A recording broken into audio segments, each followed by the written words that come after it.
95% of the cotton in India is now controlled by Monsanto.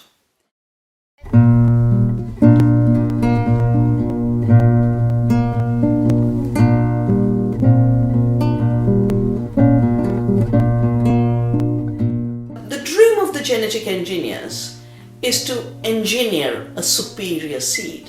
And the claim they make is it'll produce more food, it'll have higher yields, it'll be resilient to pests, it'll be able to grow without being competed with through weeds, and it'll have higher levels of climate resilience. Now, none of these claims has actually been borne true.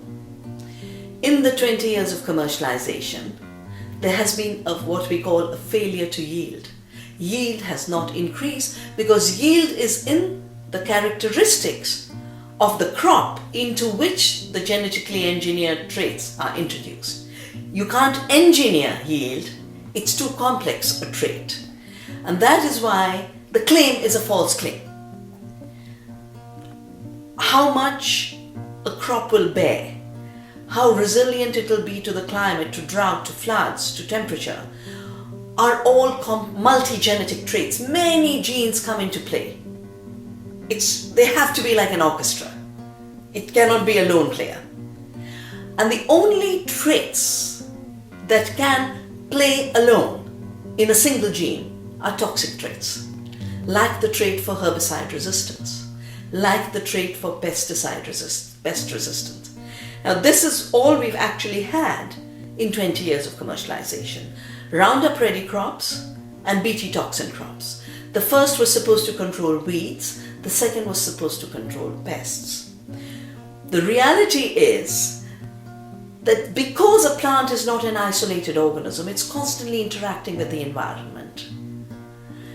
The traits of herbicide resistance has moved into weeds, and weeds have become super resistant and super weeds. And today 15 million acres in America has been overtaken by weeds that are resistant to Roundup. So now they're spraying Agent Orange on the fields of America as if it was the Vietnam War all over again. But there's a double problem with genetic engineering, and that is related to the fact that having genetically engineered a plant, corporations turn around and say, now we've made new life.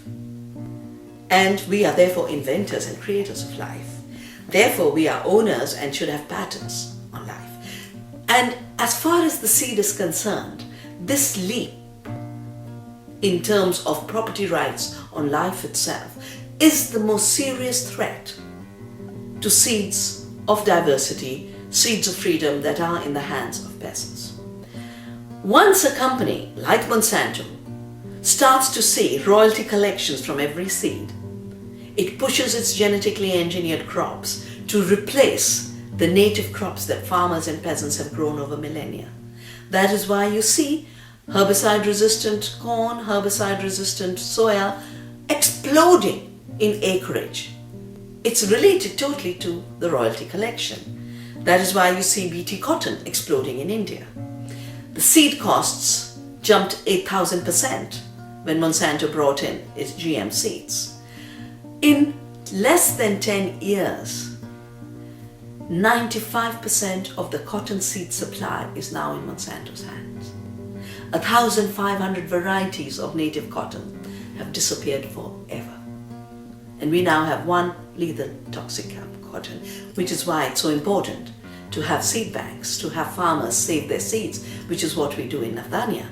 And we've been able from there to find 5 seeds of an old cotton, to multiply it, and now we're distributing it. I just had a ceremony of distribution for 200 farmers. Every year Monsanto is pulling out of poor peasants 10 billion rupees worth of royalty collection. And they're fighting cases in India arguing that they have every right to charge what they want to because this is about their intellectual property and the government cannot intervene. And we are fighting cases on this issue of monopoly over seed. These monopolies don't just destroy biodiversity, they don't just destroy the farmers' freedom to have their own seed, they're also killing farmers. Because when the seed costs jump so high, when the inputs needed for those seeds increase the cost of cultivation, farmers get into debt.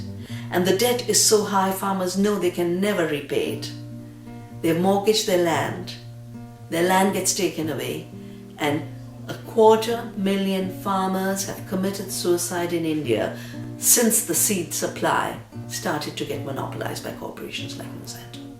The dream is sold to the farmers by mobilizing every god and every divinity in videos which are brought village to village. And so you have Guru Nanak in Punjab, who's the founder of the Sikh religion, selling Roundup. You have Hanuman, the monkey god in the Ramayana, selling BT cotton.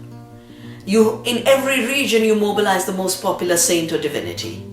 And there are lots in India. And the farmers have such faith.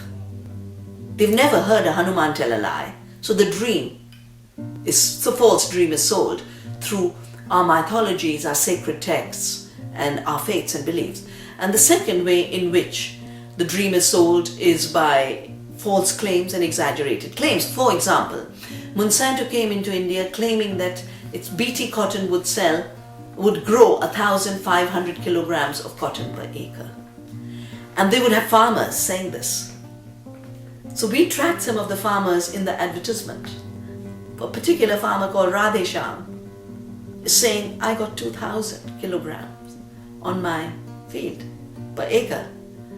We find out he got 2,000 on 5 acres, not per acre.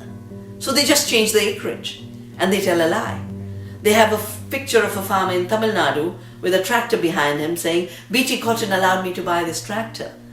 When investigations are done, the farmer says, I've had this tractor for 20 years. I only bought the cotton seed last year. So they tell lies, they fabricate, and innocent farmers who've never had a lie told to them around the seed issue. For them, seed has been such a source of reliability that they can't even imagine that lies could be told. They can't imagine their gods and divinities telling them lies, and that's how they get trapped in the new myth of the miracle seed. Saving the seed is vital to the future of humanity, because if there is no living seed, there is no living food, there is no living culture. We will for a while stretch ourselves, eating bad food, eating junk, eating toxins, but life will continue to dissipate on the planet and in our lives. That's why we must honor the seed and the seed keepers. We must give them respect and not just treat this as an issue of a museum, but as a source of the renewal of a new phase of humanity's evolution.